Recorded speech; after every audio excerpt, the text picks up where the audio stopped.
30 days 30 RE beginner challenge ஓட இன்னைக்கு டே number 18. So hi, this is from HRRE designer. இன்றைக்கி நம்ம செயின் ஸ்டோன் எப்படி ஸ்டிச் பண்ணுறது தான் பார்க்க போகிறோம். ஸோ அதுக்கு ஃபர்ஸ்ட் நான் செயின் ஸ்டோன் பேஸ்ட் பண்ணி ட்ரை பண்ணிக்கிறேன். அண்ட் நான் துலிப் பிராண்டில் நம்பர் 24 நீடில் தான் யூஸ் பண்ணுறேன். ஸோ இதுக்கு ஒரு குட்டி ஃபார்முலா இருக்குது. அது என்ன அப்படின்னா, நம்ம 2 ஸ்டோனாக தான் ஸ்டிச் பண்ண போகிறோம்.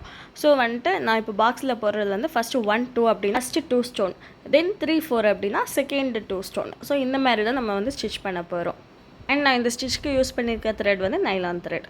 ஸோ நம்ம 1 2 அந்த ஸ்டார்டிங் நான் இப்போ காமிக்கிற பாருங்களேன். ஸோ அங்கேருந்து நம்ம ஸ்டிச் ஸ்டார்ட் பண்ணி கொண்டு வந்து அப்வர்ட் போகிறோம், தென் அகெயின் ரைட் சைட் போகிறோம், then downward, then again right side, then upward. So இந்த மாதிரி டைரெக்ஷனில் தான் நம்ம ஸ்டிச் பண்ண போகிறோம். ஸோ ஒரு பானா ஷேப்பில் வரும். மேலே பார்த்தா பானா ஷேப், கீழே பார்த்தாலும் பானா ஷேப். ஸோ அப்படி தான் நம்ம ஸ்டிச் பண்ண போகிறோம். அண்ட் நான் உங்களுக்கு இப்போ ஸ்டோனில் ட்ரா பண்ணி காமிக்கிற பாருங்களேன்.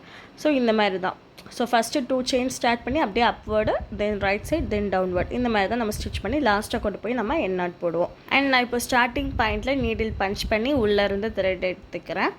த்ரெட் எடுத்து அண்ட் பேக்வேர்டில் ஒரு குட்டி லாக் கொடுத்து ஃப்ரண்ட்டில் கொண்டு வரேன். ஸோ இப்போ பார்த்தோம்னா ஃபஸ்ட்டு 2 ஸ்டோன். ஸோ அந்த ஃபஸ்ட்டு 2 ஸ்டோன் பக்கத்தில் ஒரு ஸ்டிச் கொடுக்குறேன். இங்கே நம்ம லாக் ஸ்டிச் கொடுக்க வேண்டிய அவசியம் கிடையாது. அந்த ஒரு ஸ்டிச் நம்ம கொடுத்துட்டு தென் அகெயின் அப்படியே நான் அப்வர்ட் கொண்டு போய் ஒரு ஸ்டிச் கொடுக்குறேன். தென் ரைட் சைடில் 2 ஸ்டோன் தாண்டி ஒரு ஸ்டிச், தென் டவுன்வர்டில் ஒரு ஸ்டிச். இங்கே லாக் ஸ்டிச் கொடுக்க வேண்டாம். ஸோ நம்ம நார்மலாக செயின் ஸ்டிச் மட்டும் கொடுத்துட்டே போக வேண்டியதான். பட் நம்ம அப்வர்ட் டவுன்வர்ட் அந்த மாதிரி நம்ம ஃபேஸ் பண்ணி நம்ம ஸ்டிச் பண்ண போகிறோம். ஸோ நம்ம இப்போ லாஸ்ட்டாக எண்ட் நாட் போட போகிறோம். எண்ட் நாட் போடும்போது நம்ம ஒரு செயின் கொடுப்போம், தென் அகைன் ஒரு குட்டி செயின் கொடுத்து தென் அதிலேருந்து நம்ம த்ரெட் லாங்காக எழுது நம்ம எண்ட் நாட் போட்டுக்கலாம்.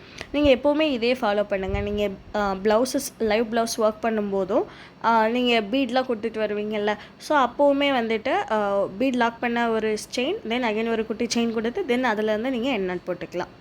And do follow for more videos. Thanks for watching and stay tuned for day 19.